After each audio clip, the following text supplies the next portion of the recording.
எல்லோருக்கும் வணக்கம். நான் டாக்டர் சரவணன், இதய சிகிச்சை நிபுணர், கேஜி ஹாஸ்பிட்டல் மற்றும் கோயம்புத்தூர் கார்டியாக் கிளினிக், கோயம்புத்தூர். இன்றைக்கி நான் கொரட்டை பிரச்சனை பற்றி பேச போகிறேன். நம்ம எல்லாருக்குமே தெரியும், கொரட்டை விடுறதுனால கொரட்டை விடுற பர்சன், அதாவது அந்த நபர் சரியாக தூங்காமல் போகலாம். ஆனால் அதை விட முக்கியம், பக்கத்தில் இருக்கவங்க சுத்தமாகவே தூங்க மாட்டாங்க.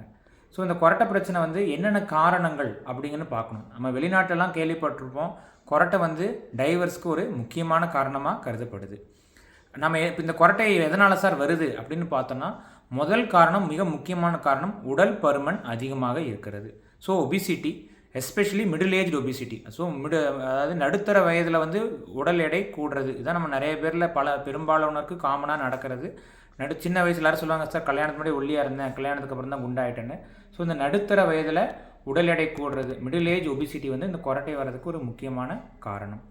ரெண்டாவது, ஆல்கஹால் ப்ளஸ் அல்லது தூக்க மாத்திரைகள். நைட் டைம் நம்ம தூங்குறதுக்கு 4 to 6 மணி நேரத்துக்கு முன்னாடி ஆல்கஹால் எடுத்துக்கிறதும், மது அருந்துறதும், தூக்க மாத்திரைகள் சாப்பிட்றதும் கொரட்டை பிரச்சனையை அதிகப்படுத்தும்.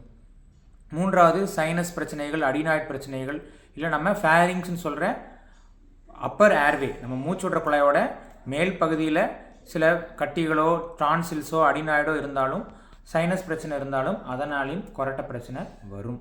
ஸோ நம்ம முக்கியமான காரணங்கள் இதெல்லாம் தான்.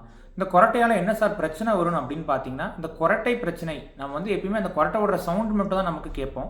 ஆனால் அந்த கொரட்டை விட்டு முடிச்சப்புறம் கொஞ்ச நேரத்துக்கு அவங்க மூச்சே விட மாட்டாங்க. அதை நம்ம ஆப்னியா அப்படின்னு சொல்லுவோம். ஆப்னியானா ஆப்சன்ஸ் ஆஃப் ப்ரீத்திங், அதாவது அவங்க மூச்சே விடாமல் இருப்பாங்க.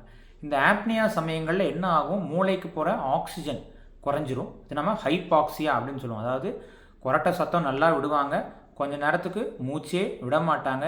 மூச்சு விடாதனால ரத்தத்தில் இருக்கிற ஆக்சிஜன் அளவு குறைஞ்சி உடனே மூளையை அது ஸ்டிமுலேட் பண்ணி உடனே அவங்க எந்திரிச்சிருவாங்க. ஸோ அதனால் அவங்களுக்கு நைட் டைமில் நல்ல தூக்கம் இருக்காது. ஸோ இதனால் என்னென்ன பிரச்சனை வரும், இந்த ஹைபாக்சியானால் என்ன வரும்னு பார்த்தீங்கன்னா, இரத்த குழாய்களில் சுருக்கங்கள் ஏற்படும். இதை நம்ம வேசோ கன்ஸ்ட்ரிக்ஷன் அப்படின்னு சொல்லுவோம். அதாவது மூச்சு விடாதனால ரத்தத்தில் இருக்கிற ஆக்சிஜன் அளவு குறைஞ்சி அதனால் இரத்த குழாய்களில் சுருக்கம் ஏற்பட்டு வேசோ கன்ஸ்ட்ரிக்ஷன் அப்படின்னு வரும். இதனால் என்ன சார் பிரச்சனை அப்படின்னு பார்த்தீங்கன்னா, பிளட் ப்ரெஷர், ரத்த கொதிப்பு வரும். ரெண்டாவது, ஹார்ட் அட்டாக். இந்த கொரட்டை பிரச்சனை இருக்கிறவங்களுக்கு ஹார்ட் அட்டாக், மாரடைப்பு வர ரிஸ்க் 3 to 5 மடங்கு அதிகம். அதே மாதிரி ஹார்ட் ஃபெயிலியர், இதய செயலிழப்பு. ஹார்ட் அட்டாக்ங்கிறது மாரடைப்பு, ஹார்ட் ஃபெயிலியருங்கிறது இதய செயலிழப்பு. இதுவும் கொரட்டை பிரச்சனை இருக்கவங்களுக்கு 3 to 5 மடங்கு அதிகமாக வரும். நாலாவது, பல்முனரி ஹைப்பர் டென்ஷன். நம்ம உடம்புல போகிற ரத்த குழாய்களில் ப்ரெஷர் அதிகமாகிற மாதிரியே நுரையீரலுக்கு போகிற ரத்த குழாய்களையும் ப்ரெஷர் அதிகமாகி அதனாலேயும் அவங்களுக்கு தொந்தரவுகள் ஏற்படலாம். ஸோ இந்த கொரட்டை பிரச்சனை நம்ம குறைக்கிறதுக்கு என்ன பண்ணணும், நான் ஆல்ரெடி சொன்ன மாதிரி காரணங்கள். ஸோ உடல் எடையை குறைக்கணும், அது முக்கியமான காரணம். ரெண்டாவது, மது அருந்துறதோ இல்லை தூக்க மாத்திரைகள் சாப்பிட்றது தவிர்க்கலாம்.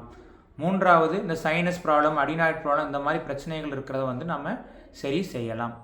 இதெல்லாம் நம்ம செஞ்சுட்டு அதுக்கப்புறம் அதை நம்ம எப்படி சார் இது பண்ணலாம் அப்படின்னு பார்த்தீங்கன்னா, நீங்கள் ஒரு டென்டிஸ்ட் கிட்ட போனீங்கன்னாவோ இல்லை ஒரு மேக்ஸிலோஃபேஷியல் சர்ஜன் கிட்ட போனீங்கன்னாவோ அவங்க மேண்டிபுலார் அட்வான்ஸ்மெண்ட் ஸ்பிளின்ஸ் அப்படி கொடுப்பாங்க. அதாவது நம்ம தாடை பகுதியை கொஞ்சம் அட்ஜஸ்ட் பண்ணி அது கொரட்டை பிரச்சனையை குறைக்க உதவும்.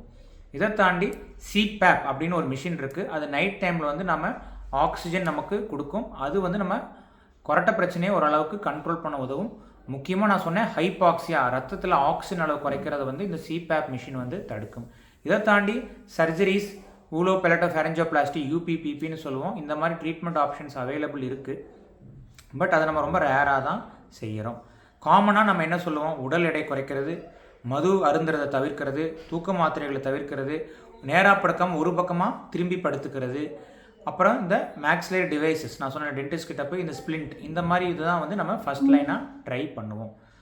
சரி சார், எனக்கு கொரட்டை பிரச்சனை இருக்குது, நான் மருத்துவரை பார்க்கணுமா வேண்டாமா, அந்த கேள்வி தான் நிறைய பேருக்கு இருக்கும். இந்த கொரட்டை பிரச்சனையை முதல்ல மருத்துவரை பார்த்து நான் டெஸ்ட் பண்ணணுமா, இல்லை நான் வீட்டிலே அதை ஒன்றும் கண்டுக்காமல் ஜஸ்ட் வெயிட் ரிடக்ஷன் மட்டும் பண்ணால் போதுமா அப்படிங்கிறதுக்கு ஒரு ஸ்கோர் இருக்குது, ஸ்டாப் பேங்க் ஸ்கோர் அப்படின்னு சொல்லுவோம்.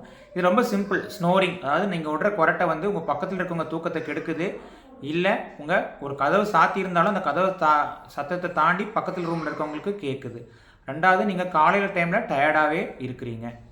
மூன்றாவது, நீங்கள் கொரட்டை விட்டு முடிச்சப்புறம் கொஞ்சம் நேரத்துக்கு மூச்சே விடாமல் இருக்கிறீங்க, அதாவது அப்ஸ்ட்ரக்டிவ் ஆப்னியா, நீங்கள் மூச்சே விடாமல் இருக்கிறத கூட இருக்கிறவங்க பார்க்குறாங்க. ஸோ அது ஒரு முக்கியமானது. நாலாவது, உங்களுக்கு ரத்த கொதிப்பு இருக்குது. ஐந்தாவது, உங்கள் உடல் எடை ஜாஸ்தியாக இருக்குது, இந்த பிஎம்ஐ அப்படின்னு சொல்லுவோம். இந்த பிஎம்ஐ 35க்கு மேலே இருந்தால் அதுவும் ஒரு ரிஸ்க் ஃபேக்டர். 6வது விஷயம் உங்கள் நெக் சர்க்கம்ஃபரன்ஸ், உங்கள் கழுத்து பகுதியோட சர்க்கம்ஃபரன்ஸ் வந்து 40 சென்டிமீட்டர் தாண்டி இருக்கிறது.